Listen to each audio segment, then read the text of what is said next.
অত্র বাংলাদেশে বিভিন্ন আকারে বিভিন্ন কৌশল অবলম্বন করে সাদাবাজি হচ্ছে। এই সাদাবাজি যে কত প্রকার সবাই জানে না। জজ ম্যাজিস্ট্রেট টিউন ডিসি এটা হলো বড় চাঁদাবাজ। অত্র বাংলাদেশের শ্রেষ্ঠ চাঁদাবাজ জজ, শ্রেষ্ঠ চাঁদাবাজ ডিসি, এরপর হলো টিউনু, ম্যাজিস্ট্রেট, এগুলা শ্রেষ্ঠ চাঁদাবাজ।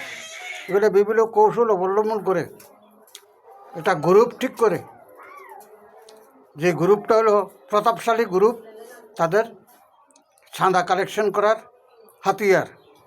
বিভিন্ন কৌশলে চাঁদা কালেকশন করে এনে দেবেন। আমার কাছে 2022 সালে খাগড়াছড়ি জেলার জজ মাহমুদুল ইসলাম বিবাদীগণ ভূমিদস্যুদের মাধ্যমে 5 লক্ষ টাকা চাঁদা চাইছেন। আমি চাঁদা দিতে পারি না বিধায় আজকে আমি রাস্তার কাঙ্গাল। কোটি কোটি টাকা, 10 কোটি টাকার সম্পদ থেকে 3টা বাড়ি থেকে আজকে আমি হতে থাকি। বাল বাচ্চা নিয়ে, বউ পোলা নিয়ে, সব কিছু নিয়ে আমি রাস্তা ভিক্ষা করে খাচ্ছি। এত বড় বিশাল বড় চাঁদাবাজ হলো কি জজ, ডিসি, টিউনু, ম্যাজিস্ট্রেট। বিভিন্ন আকারে বিভিন্ন কৌশল অবলম্বন করে তারা চাঁদাবাজি করে।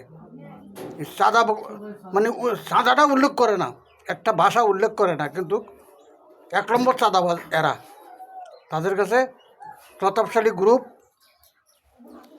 অস্ত্রধারী, দেশীয় অস্ত্র, দাও, কিরিস, ধামা, এগুলো নিয়ে আক্রমণ করে মানুষের থেকে চাঁদা আদায় করে জজকে দেয়, ম্যাজিস্ট্রেটকে দেয়, ডিসিকে দেয়। এই বিচার কে করে? এই চাঁদাবাজের বিচার কে করবে? বিচারক যদি চাঁদাবাজি করে, সাধারণ জনগণ বিচার পাবো কোথায়? চাঁদাবাজের পক্ষে জজ কথা বলে, যার জন্য আমরা আজকে রাস্তার কাঙ্গাল হয়ে পথে ঘুরতে আসি। খাইয়া না খাইয়া রোদে পুরি, বৃষ্টিতে ভিজি, খানা কখন মিলে কখনো মিলে না, এই অবস্থায় আছি।